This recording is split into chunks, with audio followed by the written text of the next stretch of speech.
Found a nice messy spot.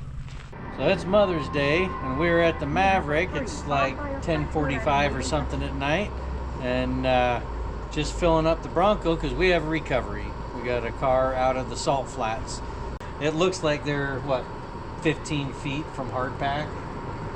2 or 3 feet. Like it's barely right off of hardpack. You can watch the tracks go from hardpack to and they're stuck. So. And of course it's Mother's Day, so we stole Mom's Bronco. Yep. It's going to be terrible filming because it's nighttime, but we brought a big light, so hopefully you enjoy it. And a little light.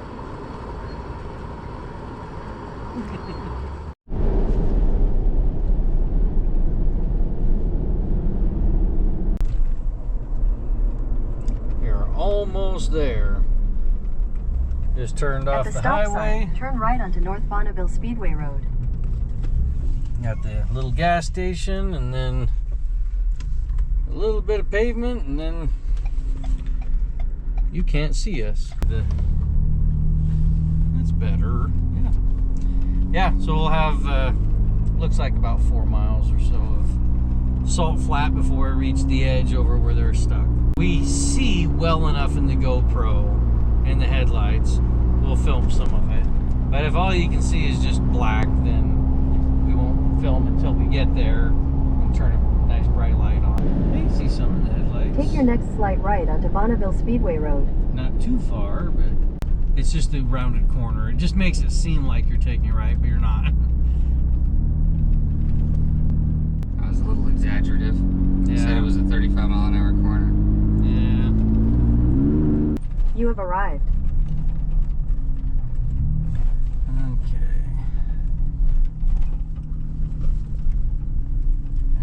Water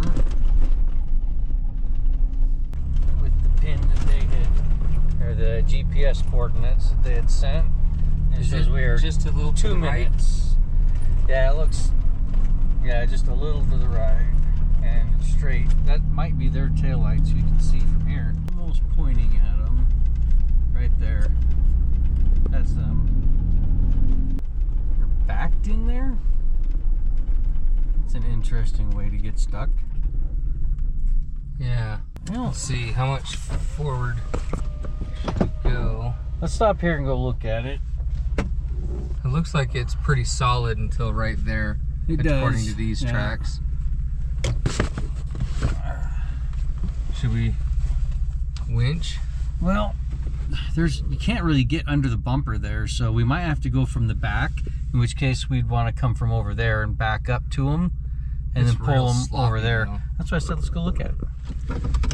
I think we should just hook to a rim. Okay.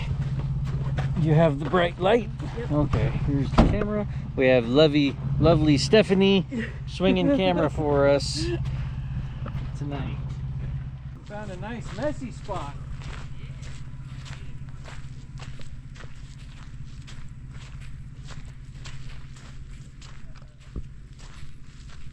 Bit of mud over here.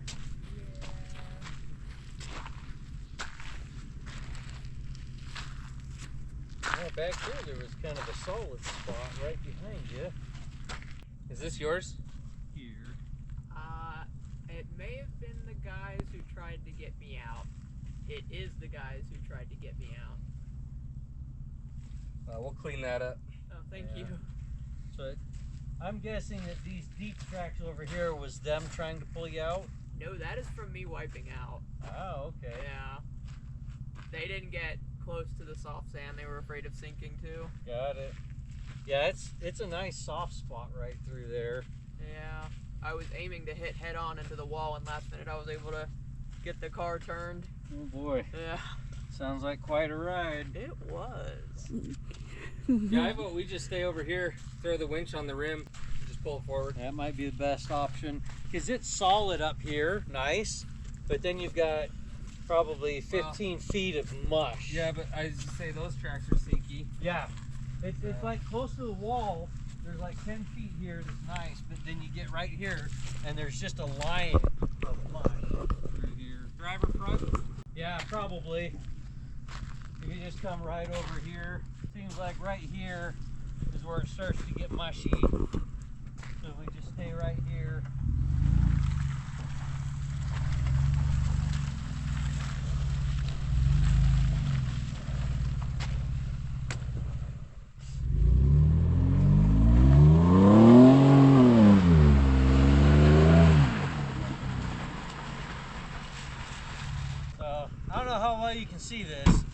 This is one of the reasons why we really you found a really soft spot there. That looked like both feet all the way up to your ankles. Yep, both feet. So this is why we like these Smitty built Gen 2 10,000 pound winches. One finger, straight out. You can't do that with most regular winches. You're both hands pulling hard and sometimes two people to pull them out. And these ones you can walk up a hill with it and they spool out so easy. Love that about these winches. Here's a soft shackle. I was just gonna toss it to you. Sorry about the headlights in your eyes. No, that's fine. I was gonna offer you some light, but headlights are probably good. You need more? No. We'll have you turn the key on and just put it in neutral. You can go ahead and start it, just don't put it in gear, put it in neutral. Make sure the parking brake is off. Go ahead and roll this window down and we'll close the door.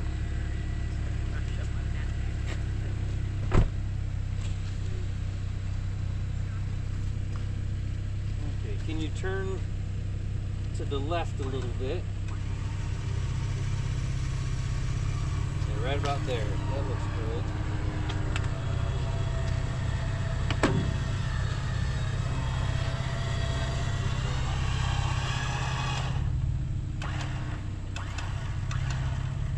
Is it starting to drag you?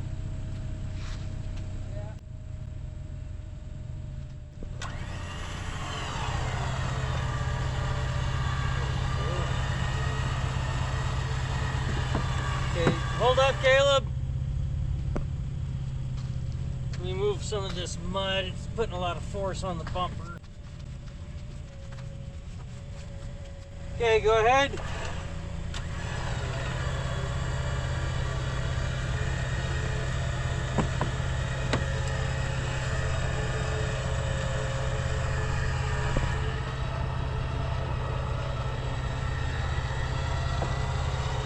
The tire can't roll, so it can't get up on top, so it's dragging a little bit. But it's coming out well. There's not a lot of pressure on that.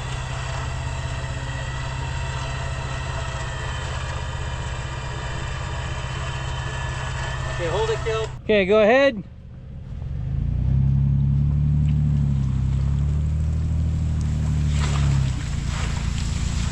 Okay, that's good.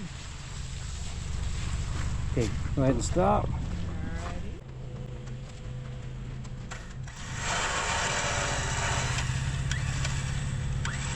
Okay, go ahead and put it in gear and see if it will roll on its own easily. Make sure it doesn't start sinking in. You want me to put pressure on the gas? Just a little. Okay, that looks Yeah. good. You're not You sinking. turn to the right a little, or yeah, you're right a little. All the clips are kind of broke loose on the bumper cover.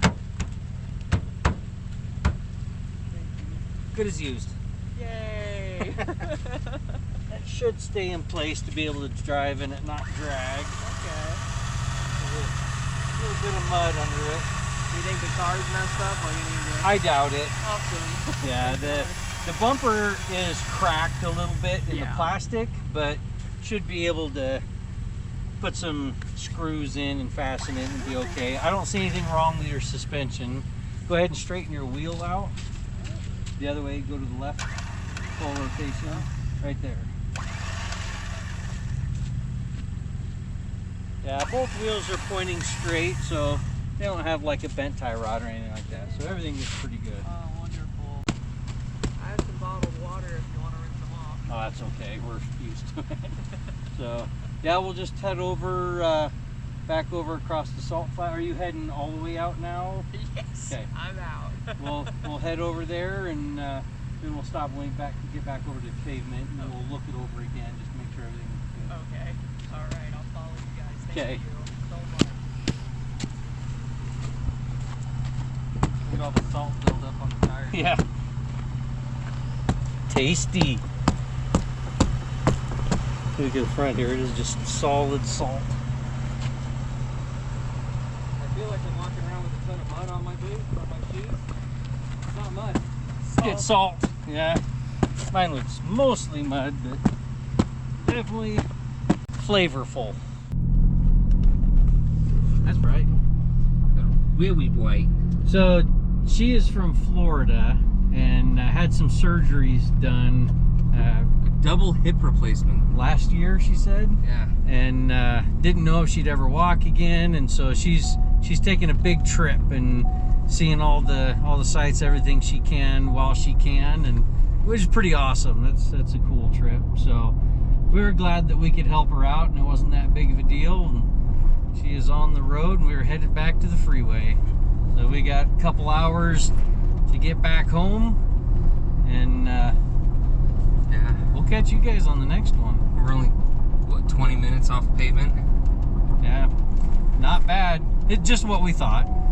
Long drive to get here, a few minutes to pull her out, and then long drive home. That's how the salt flats go most of the time. Not every time, but most of the time. So, have a good one. We'll see you later.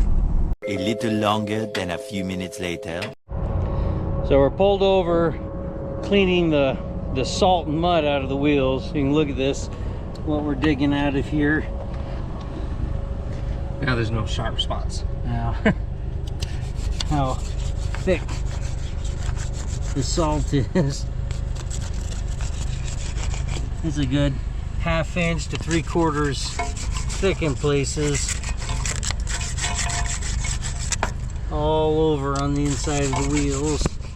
Pure salt. So what that does is it builds up on the wheels and works like extra wheel weights and makes the tires way out of balance, so it's shaking really bad on the freeway. So once we get into town, a pressure washer will help clean that out. Until then, a stick. 6.5 hours later.